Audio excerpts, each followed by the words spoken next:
Right నేడు గుంటూరు నగరపాలక సంస్థ మేయర్ ఎన్నిక జరగబోతోంది.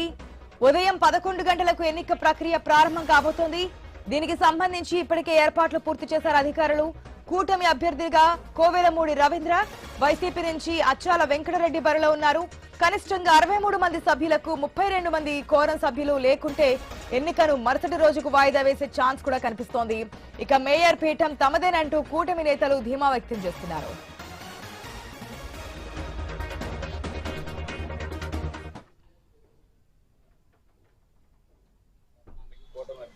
గౌరవనీయులు నారా లోకేష్ గారు, చంద్రబాబు నాయుడు గారు నా మీద ఎంతో నమ్మకంతో ఈ అభ్యర్థిగా ప్రత్యేకమైన ధన్యవాదాలు తెలియజేస్తాను. అలాగే మరీ ముఖ్యంగా కూటమిలో భాగస్వాములైన పవన్ కళ్యాణ్ గారు, పురంధేశ్వర్ గారు కూడా ప్రత్యేకమైన ధన్యవాదాలు చెప్తారు. నాపై నారా చంద్రబాబు నాయుడు గారు ఇచ్చిన నమ్మకాన్ని నిలబెడతానని చెప్పి మీడియా సోదరుల ద్వారా చెప్తాను. అట్లాగే గుంటూరు నగరం అన్ని రకాలుగా సమగ్ర అభివృద్ధితో ముందుకు తీసుకెళ్తానని చెప్పి కోరుకుంటున్నాను.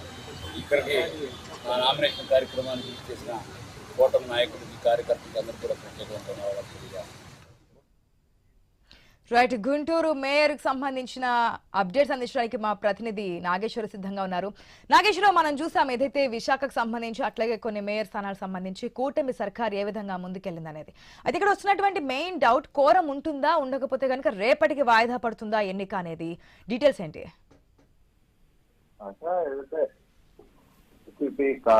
వైసీపీ కాబట్టి మనోహర్ నాయుడు రాజీనామాతో అయితే ఖాళీ అయిన మేయర్ పదవికి అయితే రాష్ట్ర ఎన్నికల సంఘం ఆదేశాల మేరకు ఈరోజు ఎన్నిక నిర్వహిస్తున్నారు. అయితే కూటమి తరఫున మేయర్ అభ్యర్థిగా కోవెలమూడి రవీంద్ర, అలాగే వైకాపా నుంచి అయితే అచ్చాల వెంకటరెడ్డి బరిలో నిలిచారు. అయితే ఇరు పార్టీల తమ సభ్యులను జారీ చేసే అయితే ప్రస్తుతం కౌన్సిల్ లో కూటమికి ఆధిక్యం ఉంది. అయితే దీంతో మేయర్ పీఠాన్ని ఏదైతే కూటమి కైవసం చేసుకుంటారని కూటమి నేతలు అంటున్న పరిస్థితి అయితే ఉంది. అయితే 2021 ఎన్నికల్లో మొత్తంగా 55 డివిజన్లకు గాను 46 మంది వైకాపా కార్పొరేటర్లు గెలుపొంది మేయర్ పీఠాన్ని దక్కించుకున్నారు. అయితే 2024 సార్వత్రిక ఎన్నికల్లో రాష్ట్రంలో కూటమి ప్రభుత్వం ఏర్పడటంతో ఏజెన్సీలో బలాబలాలు తారుమారయ్యాయి. అయితే వైకాపా కార్పొరేటర్లు అనేక మంది పార్టీని వీడి తెదేపా అలాగే జనసేనలో అయితే చేరిన పరిస్థితి అయితే ఉంది. అయితే మరికొందరు కూడా తటస్థంగా ఉన్నారు. దీంతో